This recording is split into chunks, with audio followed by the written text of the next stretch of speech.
You want to just sit back and lean into this? Just sit there right now. Don't do a thing. Just rest. For your separation from God is the hardest work in this world. Let me bring you trays of food and something that you like to drink. You can use my soft words as a cushion for your head.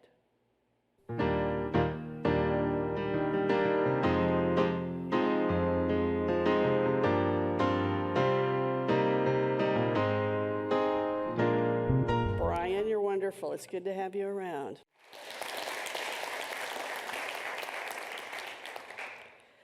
So God says, whew, I just created a 24-hour alternating period between light and darkness.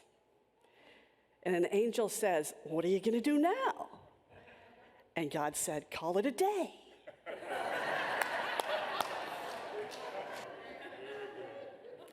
Was that a weak joke?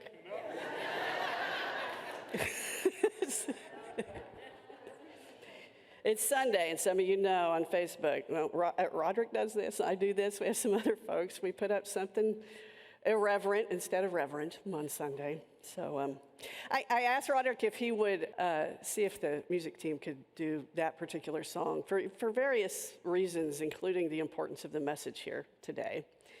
And because it's when I was a wee one, I'm not that old, a wee one, I loved the song. I could hear it on the radio my parents played. And it's one of my favorite verses. And I read it at my mother's memorial, her celebration of life. And it's a verse that gives me permission to be where I am. It encompasses all those things for us to sit exactly where we are and simply honor this experience of sadness or mourning or grief. Yesterday, we did all those things. And in the series that we are working on right now from Karen Herring's book, Trusting Change, this sitting in that experience of stillness wherever you are, that is what we're talking about this week, in the stillness. It's supposed to be an easy subject for those of us who are spiritual directors. But I want to point out yesterday this experience of thresholding. There's a threshold. Those of you who have been coming through these doors for the last several weeks have noticed that threshold there. But we have set a threshold literally down so that when we walk through these doors, we know that we're in this space, just in this space of thresholding, holding space for each other. And today, again, we're going to be talking about that in the stillness. Last week, we covered equanimity, and Sandra Vela did a great job, and she used an acronym called WAIT. I'm going to use the word literally. It's sitting in the stillness or waiting or pausing is a valuable place to be. And it is indeed a spiritual practice. It is the fourth threshold, and Herring tells us it is being in the stillness and a willingness to pause. She's guiding us toward this skill that she describes as ceasing our efforts to control and determine future outcomes based on what we've known in the past and what we've expected for the future. I'm going to say that again. Ceasing our efforts to control and determine future outcomes based on what we've known in the past and what we've expected for the future. Yesterday was an opportunity for many of us, and I'm going to speak personally from my own heart, for us to sit in what we expected for the future and the way things were for a beloved man that we all love. And the opportunity for those rituals, sometimes they're in a memorial, sometimes they're in a celebration of life. Those are crucial and important, Herring tells us, in order to begin to move towards something. And she says typically that this is not just for people inclined towards spiritual practices. It is especially important for those of us who most readily choose strategic action over sitting still. Anyone? The culture wants us to move forward. Take, for instance, again, yesterday, the culture gives us typically 3 days to grieve. 3, right? I'm not, this is where you go to work. So it's important for us to resist a little bit of that and sit, not your boss, but resist the idea to go forward, to begin to take action so that we can sit in what one of my favorite spiritual directors, Sue Monk Kidd, who wrote The Secret Life of Bees, she says that waiting and sitting in the stillness is the most important thing you can do. It is not just doing nothing. It is allowing your soul to grow up. Now here in Unity, that's grow up. You have but I look at that as it gives your soul the opportunity to express, the ego to sit back and allow Holy Spirit to make your decisions for you instead of your ego. She goes on. She tells us a little bit about Jennifer Porter, who works with organizational and corporate leaders, and that the biggest challenge she faces with these executives is that they are unable to pause long enough to reflect on themselves. And to reflect on ourselves gives the brain an opportunity to pause amidst the chaos, untangle and sort through observations and experiences, and consider multiple possible interpretations and make meaning. And the meaning becomes learning, which then informs future mindsets and actions. And for leaders, this is crucial for ongoing growth and development.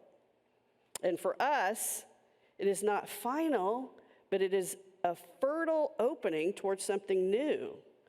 That participation in the mysteries of what might yet be, but is not now known. And so being in the stillness puts us in that absolute present moment where everything is available to us, where creativity exists. Those of us who have done any sort of creative endeavor, and that would be all of you, when you're in the zone, presence. That's where that presence is moving through you. Now, we know a little bit about the stillness and the experience of wisdom here metaphysically and how the stillness that can support us in that. And metaphysically, we look at wisdom here in Unity, defined as the highest form of spiritual knowing. It includes divine judgment, discrimination. Now, discrimination as in recognition and understanding of the difference between one thing and another, intuition, and other activities of mind that come under the heading of pure knowing. Our way shower, Jesus, did not rely on the perception, knowledge, and judgment of out here, the outer world. Jesus judged with right judgment and turned to inner spiritual knowing. About 36 years ago, I took a pause. I took a pause to do a little examination of my own life. And although it's an anonymous program, I'm not an anonymous program. I'm not an anonymous person. And I sobered up. So the first 3 steps, and we're all probably familiar with these steps, in one way or another, are that place to pause. It's a place to allow yourself to center and come into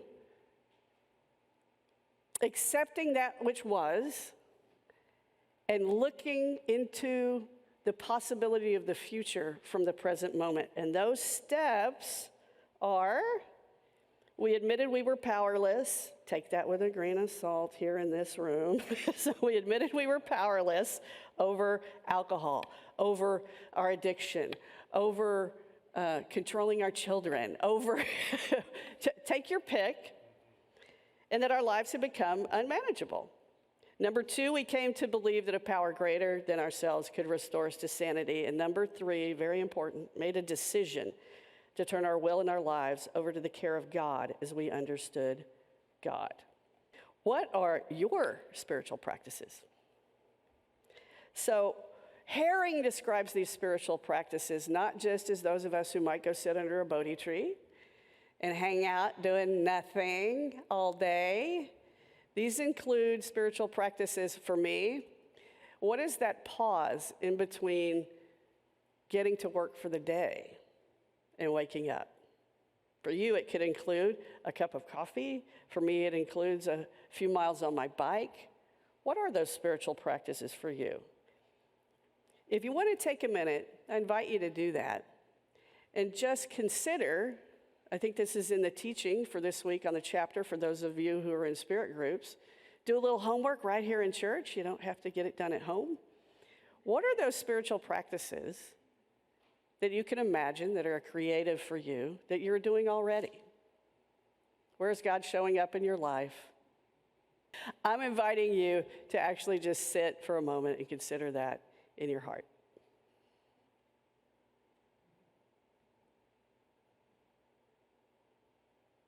So if you have a couple or three,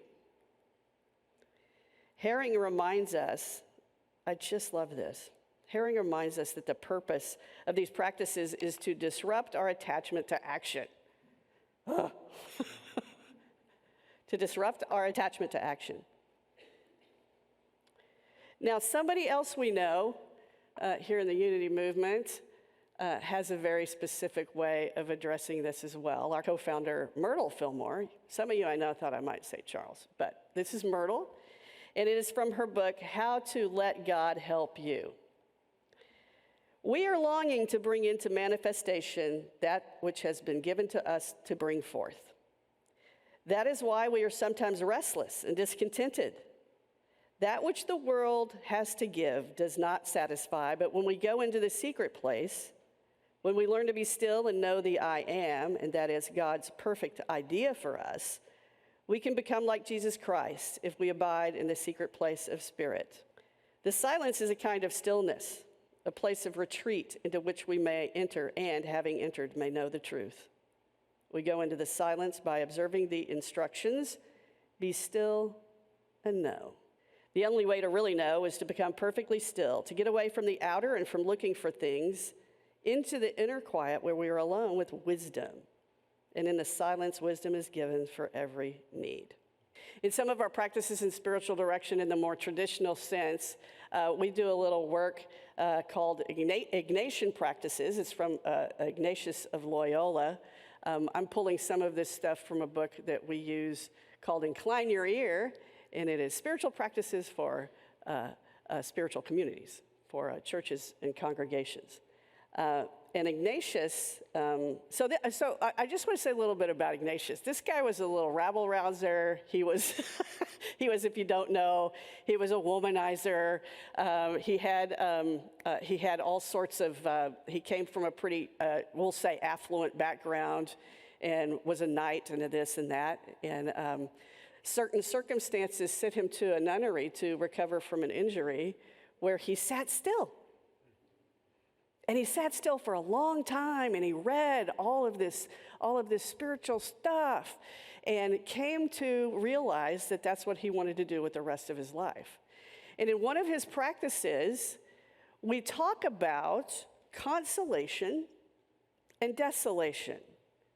So an opportunity when you sit in the silence is to feel into whether your decisions are bringing consolation or desolation. And it's defined one way in the book, but I'll offer it to you from, say, a unity perspective here. So consolation is a perspective, a perception, a thought, or an emotion that brings us into alignment with God. And desolation might be a perception, a thought, or an emotion that brings us out of alignment with God. So if you would indulge me, I'd like to take this opportunity for us to do another tiny little exercise. And if you could move into your inner heart and consider, it could be as simple as, what's for lunch? It may be as interesting as, should I keep my job? That's a lot for a few minutes, but any decision that might be coming up for you, and consider when you think of a yes for that, does it console you? Do you feel consoled? Do you feel closer to God? Or does it not console you? Do you feel some desolation there? Like, no, I don't want to move in that direction. Just another easy little exercise there for you to consider. And when you're done, we're going to move on. In the book, Incline Your Ear, the author points to whatever your spiritual practice is, you can determine if it's creating results for you based on the fruits of the Spirit. It's that simple. From Galatians, but the fruit of the Spirit is love, joy, peace, patience, kindness, goodness, faithfulness, gentleness, and self-control. So you could literally take this list in your practices, and if what you're working through is bringing you love, joy, peace, patience, kindness, goodness, faithfulness, gentleness, and self-control, one of those, all of those, you are moving in that attunement to the Holy Spirit.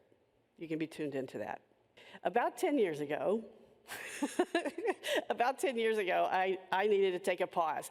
We love, Tammy and I love the acknowledgement, and I do. I don't want to speak for you. I adore the acknowledgement that you give us for how much we love each other. And it's true. We do. But we had a false start. We had this false start about 11 years ago, and I broke Tammy's heart. Oh, look, she says, yep. She says, yes. I broke her heart. We had started to date, and something was calling within me. You could call it desolation. It's like, put the brakes on. Give this a pause.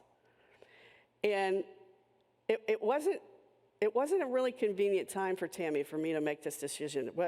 I said yesterday when we were talking, I was trying to get it all straightened out yesterday, and I said, now Tammy, it was like a couple of weeks before your, can I say which birthday? Okay. I said it was a couple of weeks before your 40th birthday, right? She said, no, it was a few days. She said it like that. No, it was a few days. And so her friends were great. They did the right thing. They were like, that's just terrible. They supported her and all of this. But I knew somehow I needed time. I needed time for my soul to expand. I needed time for some work. And over the course of that year, that's what I did. And Tammy came back to say that there were places where she needed to do that too. A few weeks later, I ran into one of her best friends out one Saturday night, and we were walking down the street, and I said, she's just too precious for me to not do this work. I can't say yes now. I can't say yes now. She's just too precious for me to not do this work. So a year later, about a year later, it became more comfortable for Tammy to start hanging out with me again, and I started asking her to go do this and that. And we were getting along famously, and I asked her to come to a housewarming party that my housemate and I were having, and she said no. I know, he was like, and I was feeling some desolation. And I started to notice that a little bit. And a week later, I was headed to the Oasis to go to my friend Hope's birthday party, and I ran into John Fleming. I ran into John Keith Fleming, and we were not entirely and completely tight at that time, but we knew each other, and we were close enough. And if you know anything about John, he's going to have an honest, heart-to-heart conversation with me about anything I bring up. And I'm thinking, I'm not real comfortable with, Tammy said she's been kind of asking, other people have been asking her out, and she didn't come to my party. By the way, she didn't come to my party because she's an introvert, not because she didn't want to. And it turns out, John listened gloriously, beautifully, wonderfully, and when he's done, and if you know John, he did it just like this, girl, go get you a woman. Now, I didn't go get her. Tammy asked me out, which was a surprise, and I had a hard time figuring it out. She texted me, and I was at work, and I had to say, I had to ask somebody if she was asking me out, and she was. And Over the course of the next year and a half, that relationship blossomed. I broke up with her right outside on a step on a rock after a chaplain meeting. I asked her to marry me right here, and we got married right up here.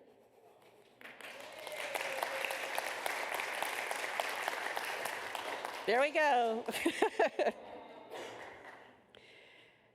And I share with you my love story because I love to share my love story, but most of all because it's just an illustration of what it means to sit still.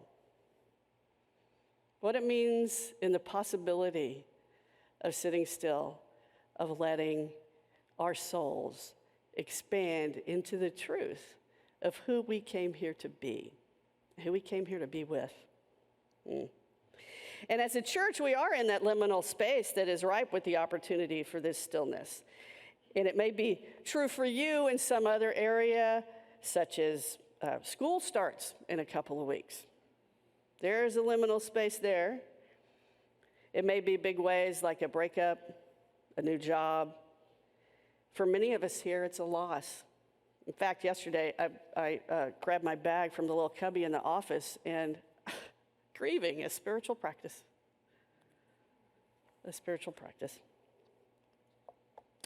So we're living, even culturally, in this space between no longer and not yet. And it's this time and place, as Myrtle tells us, to just let God help us.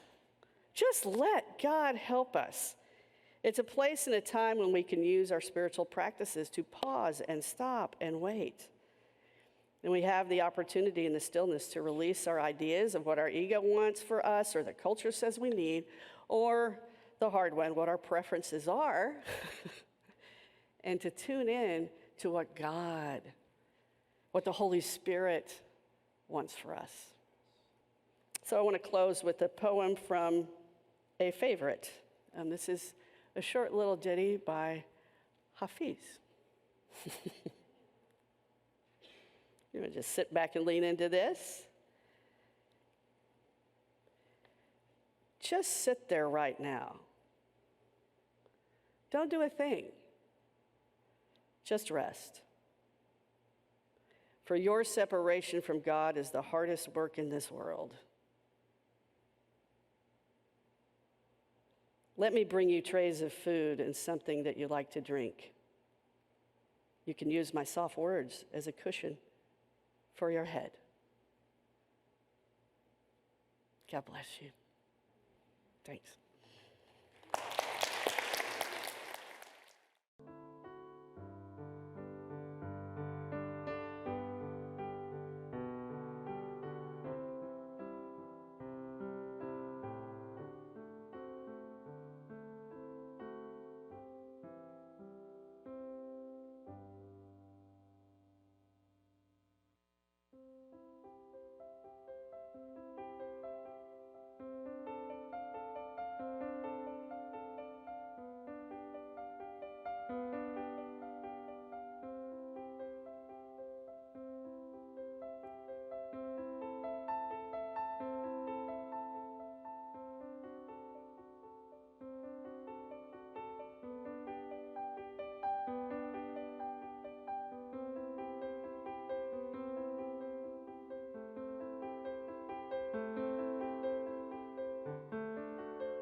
Divine love through me blesses and multiplies all that I am, all that I have, all that I circulate, and I am grateful.